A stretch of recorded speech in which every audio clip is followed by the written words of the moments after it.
All right, everybody, welcome. So this week we talk about differentiation, and I went in and looked up just kind of the textbook definition, and the textbook definition is the action or process of differentiating.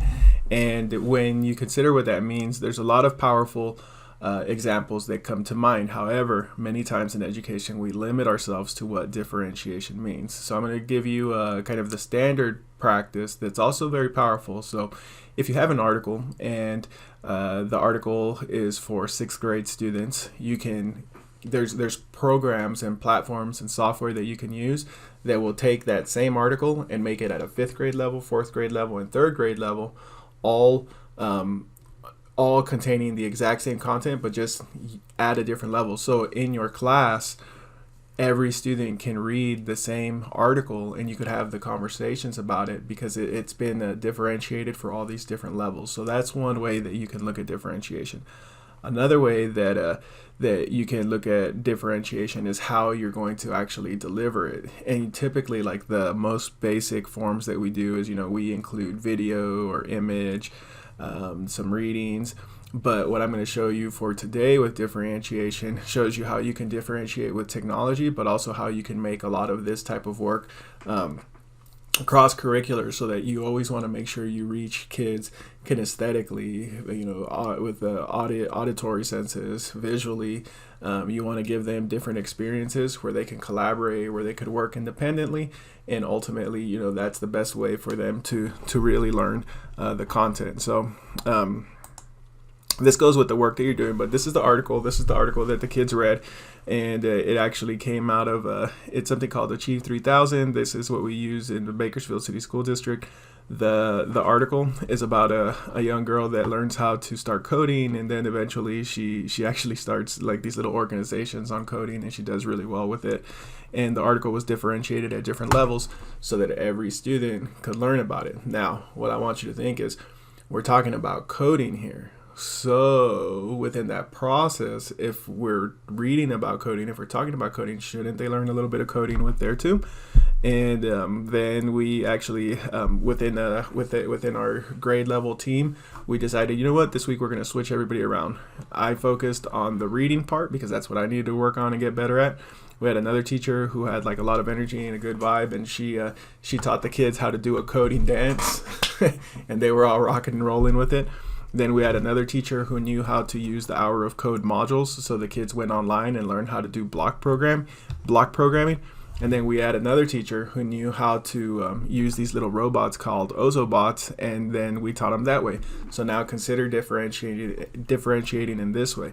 So we differentiated what coding was and how it can be powerful for somebody that's young, but we also gave them the kinesthetic experience where they're up, they're clapping, they're doing a representative dance of coding. They're actually coding their own little robots, and then they're learning how to do block programming. But that is not it. That's not where you should end, and you always should go that step further. Then we took it that step further. We brought all the kids together. We called this Thanks Coding. This was last year, 2019, and they turned all of this into a nice little portfolio. So they had Achieve 3000, that's the article. They had Dance Party Live, that's the dance. They had Hour of Code, that's this piece down here. That's also what you're going to be doing on your tech quest this week. And then they made the Ozobots. They grabbed all of it and put it together, and they had an awesome little portfolio. But that's not where you should stop either. Where you should stop is when the kids actually get to share all of those pieces. So I'm a firm believer that a lot of what technology does is give us the opportunity to really share our voice and to share our experiences. And the culminating activity of a lot of what you implement in the class should be some type of community activity or a community action. And in this example, what we would actually do, and unfortunately because everything's online, we don't get to do that this year, but we would invite CSUB students and parents out to the school so that they can learn all of these things from the kids. So instead of you learning how to program on your own, you would go learn it from the kids who would be teaching it to you, also making them, improve their own skills. And so what does that look like? So this was a computer science family night. So this was all the parents from our school, or these are classes from our school that came in and chose to participate. These are our kids showing the parents and the adults and the CSUB students how to block program, or how to go through all of these activities on their portfolio. And then we actually had a flash dance or a flash mob where we started the music, and then I think it was the Justin Timberlake song, "They Can't Start the Feeling." We put the dance up, and then the kids came, rushed to the front. We already knew it was going to happen, and then they start doing the dance and everything. So that experience is eventually what solidifies the learning. So you can go and you can tell a kid, hey, you're going to learn how to program this robot, or you can tell them you're going to learn how to program this robot so that you can teach it to other people. And you're going to read this article about how programming, helps kids your age. And you're also going to learn how to program on the computer, and you're going to learn a really fun dance at the same time. And that is a different way to differentiate. So now we're like differentiating the whole experience, and that's what you got to be shooting for.